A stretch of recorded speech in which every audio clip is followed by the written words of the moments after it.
Kesaksian dua sahabat Vina Cirebon disebut halusinasi oleh kuasa hukum Rudiana.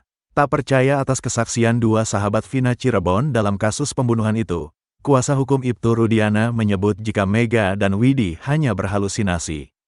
Padahal, Mega dan Widi memiliki bukti valid atas kasus Vina Cirebon yang semakin menguat ke arah kecelakaan bukan pembunuhan.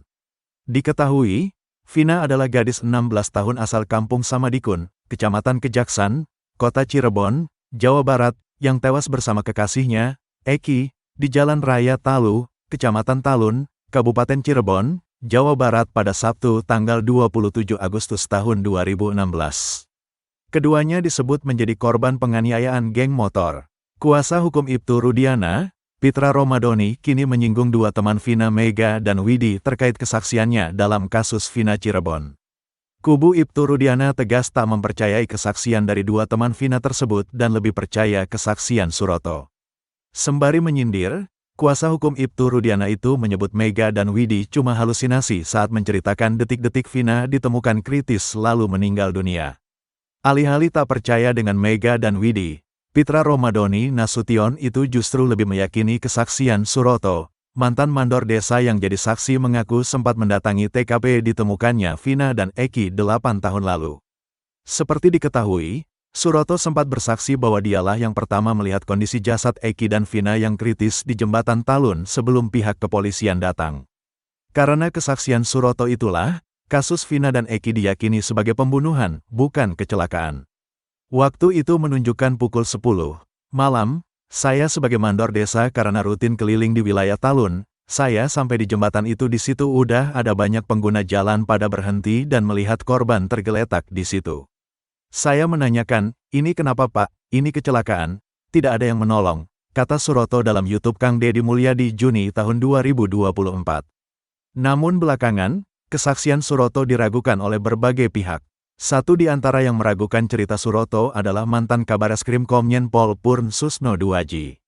Susno tegas menyebut Suroto mengurai cerita bohong soal kasus Vina. Banyak saksi-saksi yang enggak jelas, berbohong, termasuk Suroto. Yang dulu saya puji-puji bagus ternyata bohong juga Suroto, ujar Susno Duaji.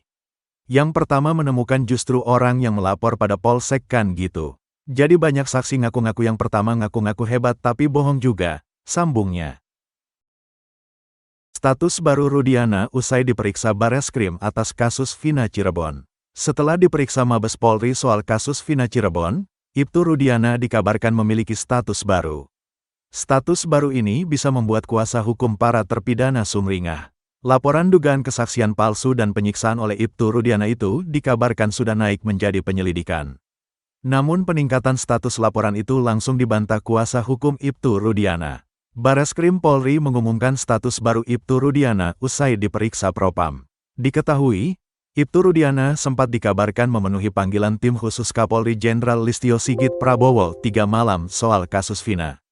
Kini kuasa hukum terpidana sumringah karena upaya hukumnya sudah naik tahap. Terbaru, laporan dugaan kesaksian palsu dan penyiksaan oleh Ibtu Rudiana naik menjadi penyelidikan. Bareskrim memanggil kuasa hukum pelapor, yang tidak lain adalah salah satu terpidana atas nama Hadi Saputra hari ini. Hari ini kami di Bareskrim bersama dengan tim dalam rangka memenuhi undangan dari penyidik Bareskrim terkait laporan kami LP terhadap Bapak Rudiana, kata kuasa hukum para terpidana, Jutek Bongso, di Bareskrim Polri, Jakarta, Kamis, tanggal 8 Agustus tahun 2024. Lebih lanjut, Jutek menjelaskan, dia dan tim diperiksa sebagai kuasa hukum pelapor.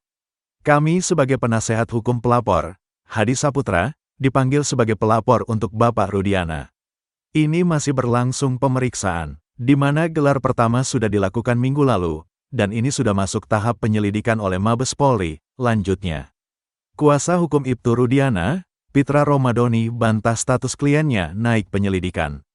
Diketahui, Ibtu Rudiana dilaporkan terpidana kasus Vina Cirebon atas dugaan kesaksian palsu dan melakukan penyiksaan 2016 silam. Kini laporan Ibtu Rudiana disebut disampaikan kuasa hukum para terpidana dari Perhimpunan Advokat Indonesia, Peradi, naik ke penyelidikan. Menanggapi hal itu, Pitra Romadoni dengan tegas membantah status baru Ibtu Rudiana. Menurut Pitra, jika status laporan naik menjadi penyelidikan, dia sebagai terlapor harusnya mendapat surat dari Barreskrim. Namun hingga saat ini belum ada pemanggilan. Enggak ada pemanggilan sampai sejauh ini, kata Pitra saat dihubungi Tribun Jakarta, Sabtu, tanggal 10 Agustus tahun 2024. Menaikkan penyelidikan juga gak ada. Seharusnya kan kalau memang itu dinaikkan ke penyelidikan itu suratnya ditembuskan kepada kita, jelasnya. Kendati begitu, Pitra memastikan kuasa hukum terpidana kasus Vina, dalam hal ini yang melaporkan adalah Hadi Saputra, hanya asal klaim. Enggak ada, itu cuma versi-versi mereka saja, kata Pitra. Polisi aja belum ada ngomong, ditingkatkan atau apa, gak ada, pungkasnya. Kuasa hukum Rudiana sebut kesaksian dua teman Vina halu. Kuasa hukum Ibtu Rudiana, Pitra Romadoni kini menyinggung dua teman Vina Mega dan Widi terkait kesaksiannya dalam kasus Vina Cirebon. Kubu Ibtu Rudiana tegas tak mempercayai kesaksian dari dua teman Vina tersebut dan lebih percaya kesaksian Suroto. Sembari menyindir, kuasa hukum Ibtu Rudiana itu menyebut Mega dan Widi cuma halusinasi saat menceritakan detik-detik Vina ditemukan kritis lalu meninggal dunia. Alih-alih tak percaya dengan Mega dan Widi, Pitra Romadoni Nasution itu justru lebih meyakini kesaksian Suroto. Mantan mandor desa yang jadi saksi mengaku sempat mendatangi TKP ditemukannya Vina dan Eki 8 tahun lalu. Seperti diketahui, Suroto sempat bersaksi bahwa dialah yang pertama melihat kondisi jasad Eki dan Vina yang kritis di jembatan Talun sebelum pihak kepolisian datang. Karena kesaksian Suroto itulah, kasus Vina dan Eki diyakini sebagai pembunuhan, bukan kecelakaan. Waktu itu menunjukkan pukul 10 malam, saya sebagai mandor desa karena rutin keliling di wilayah Talun, saya sampai di jembatan itu di situ udah ada banyak pengguna jalan pada berhenti dan melihat korban tergeletak di situ. Saya menanyakan, ini kenapa Pak, ini kecelakaan, tidak ada yang menolong, kata Suroto dalam YouTube Kang Deddy Mulyadi Juni tahun 2024. Namun belakangan, kesaksian Suroto diragukan oleh berbagai pihak.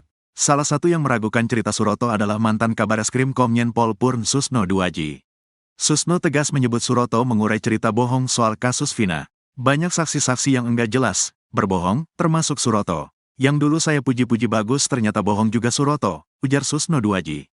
Yang pertama menemukan justru orang yang melapor pada Polsek kan gitu. Jadi banyak saksi ngaku-ngaku yang pertama ngaku-ngaku hebat tapi bohong juga, sambungnya. Beda dengan cerita Mega dan Widi selaras dengan keraguan Susno Duaji atas keterangan Suroto. Belakangan dua sahabat Vina, Mega dan Widi mengurai kisah mengejutkan. Bak menjawab keraguan Susno Duaji, Mega dan Widi mengungkap percakapan terakhirnya dengan mendiang Vina. Berbeda dengan Suroto, Widi justru mengaku masih berkomunikasi dengan Vina pukul 22 WIB.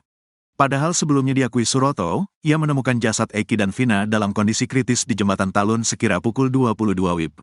Almarhum Vina SMS dulu, kamu ada di mana, mau ikut main gak, kata Widi. Ajakan dari Vina itu pun tak digubris oleh Widi. Widi ogah keluar malam-malam karena takut dimarahi pacarnya. Hingga akhirnya pada pukul 22.15 WIB, Widi mengaku sempat ditelepon Vina.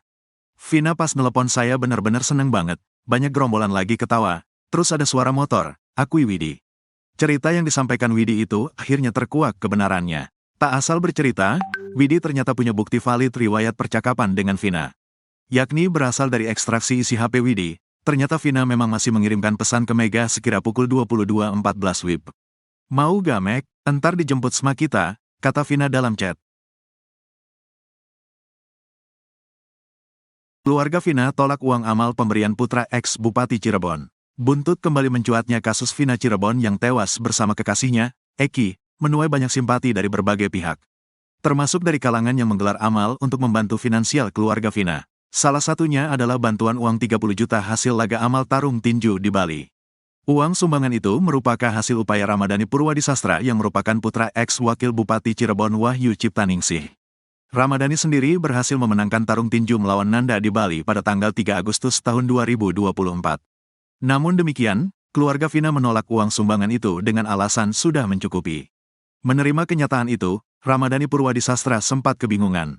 Ia pun menyerahkan uang itu ke sebuah panti asuhan di Bali. Ramadhani mengungkapkan bahwa penolakan uang sumbangan itu saat dirinya dan keluarga berkunjung ke kediaman keluarga Vina. Keluarganya menolak katanya sudah cukup, dan gak usah repot-repot. Dia, keluarga Vina, gak suka kalau dibantu dengan cara dari boxing, jadi menolak, kata Ramadhani kepada Tribun Jakarta, Jumat, tanggal 9 Agustus tahun 2024. Meski Ramadhani mengaku sudah menjelaskan bahwa setengah dari uang itu adalah uang pribadinya, keluarga Vina tetap kekeh menolaknya. Ia ditolak semua, Minta dibantu kasusnya agar cepat selesai saja, jelasnya. Oleh sebab itu, Ramdhani mencoba mengalihkan uang tersebut kepada yang membutuhkan. Kita alihkan ke yang membutuhkan di Bali. Ke panti asuhan, jelasnya. Meski demikian, Ramadhani tak menampik jika awalnya dia merasa bingung akan dikemanakan uang tersebut. Sebab ia tak memiliki plan B atau rencana lain. Bingung juga, daripada uangnya kepake mending saya alokasikan ke tempat yang membutuhkan juga, pungkasnya. Diketahui, Ramadhani ikut terseret kasus Vina Cirebon lantaran namanya mirip dengan satu DPO yakni Dani. Padahal dua DPO atas nama Andi dan Dani disebut polisi fiktif, namun ia kadung dibully dan dirujak abis netizen meski saat peristiwa pembunuhan itu terjadi, usia Ramadhani baru menginjak 11 tahun. Bahkan dirinya sampai diteriaki pembunuh ketika keluar rumah. Guna membuktikan ketidakterlibatannya, Ramadhani sering membantah dan akhirnya mengadakan laga amal ini dengan hasil yang akan diberikan untuk keluarga Vina Cirebon. Namun, keluarga Vina justru menolak menerima uang yang diberikan oleh Ramadhani usai memenangkan pertandingan tinju. Melalui unggahan di Instagram pribadinya, Ramadhani mengaku memenangkan pertandingan boxing tersebut dengan hasil menang KO di ronde pertama. Dengan demikian, Ramadhani mendapatkan fee sebesar 15 juta seperti kesepakatan awal yang telah dijanjikan. Kemudian, besaran tersebut ditambahkan atau dilipat gandakan dengan hasil tabungannya sendiri. Sehingga secara total, keluarga Vina menolak 30 juta yang diberikan oleh Ramadhani.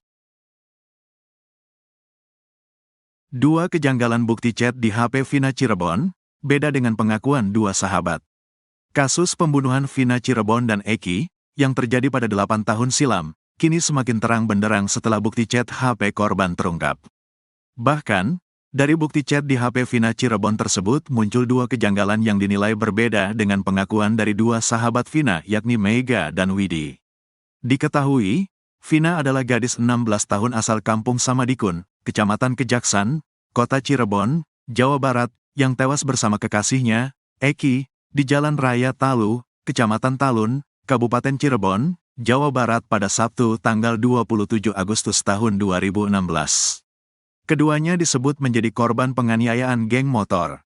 Ternyata pukul 1 waktu Indonesia Barat, Minggu tanggal 28 Agustus tahun 2016, Vina masih menerima SMS dari Mega. Padahal Mega dan Widi mengaku bahwa mereka melihat Vina dan Eki sudah tewas tengah malam di Rumah Sakit Gunung Jati Cirebon. Kasus Vina Cirebon semakin terang benderang dengan munculnya bukti chat hasil ekstrasi handphone Vina. Dari hasil ekstrasi atau pengambilan data handphone Vina, didapati dua chat yang paling disorot. Kuasa hukum Saka Tatal Edwin Partogi Pasaribu menerangkan bahwa bukti chat Vina merupakan miliknya.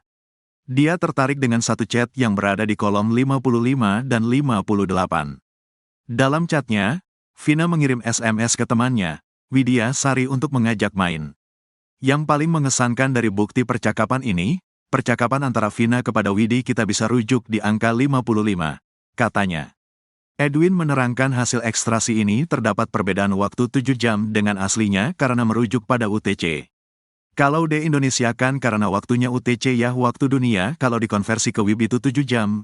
Jadi pukulnya 22 jam 14 menit 10 detik ada SMS dari Vina kepada Widi yang mengajak untuk keluar jalan, dijemput kalau mau, katanya.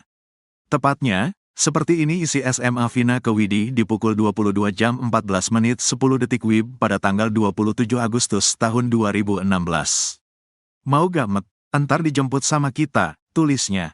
Chat itu dikirim dari nomor 0898893340XX. Nah disinilah terdapat kejanggalannya. Jika beda waktunya adalah 7 jam, satu chat lain justru masuk pada pukul 1 waktu Indonesia Barat, Minggu tanggal 28 Agustus tahun 2016. SMS itu berasal dari nomor 089533182338XX. Wah ada di mana pagi ya? Isun udah di rumah Widi, tulisnya. Dalam ekstrasi handphone tertera waktunya adalah 18 jam 3 menit 4 detik tanggal 27 Agustus tahun 2016. Artinya SMS itu masuk pukul 1 waktu Indonesia Barat. Sedangkan Widya Sari dan Mega Lestari bercerita mereka masih mengirim SMS bertubi-tubi ke nomor tersebut setelah melihat Eki dan Vina mengalami kecelakaan di Jembatan Talun Cirebon. SMS itu dikirim dari rentang waktu pukul 23 waktu Indonesia Barat sampai pukul 0.30 waktu Indonesia Barat. Nelepon gak diangkat dan tidak aktif. SMS terus-menerus ke HP Vina, kamu di mana? Aku gak langsung bilang, kamu kecelakaan. Pakai nomor Mega iya, pakai nomor aku iya, kata Widyasari. Sekitar pukul 0.30 waktu Indonesia Barat, Widyasari dan Mega Lestari mencoba menelepon handphone Vina. Sekali tidak aktif, lalu aktif tapi tidak diangkat dan yang ketiga diangkat namun tidak ada yang bicara. Ketika telepon yang keempat barulah ada yang bicara menggunakan handphone tersebut mengabarkan dari Polsek Talun. HP-nya gak aktif. Sekali telepon gak aktif. Telepon lagi nyambung tapi gak diangkat. Sudah lewat jam 0 waktu Indonesia Barat. Ketiga diangkat tapi gak ada suaranya. Mati sendiri. Ditelepon lagi, ini dari Polsek Talun, kata Widyasari dan Mega Lestari.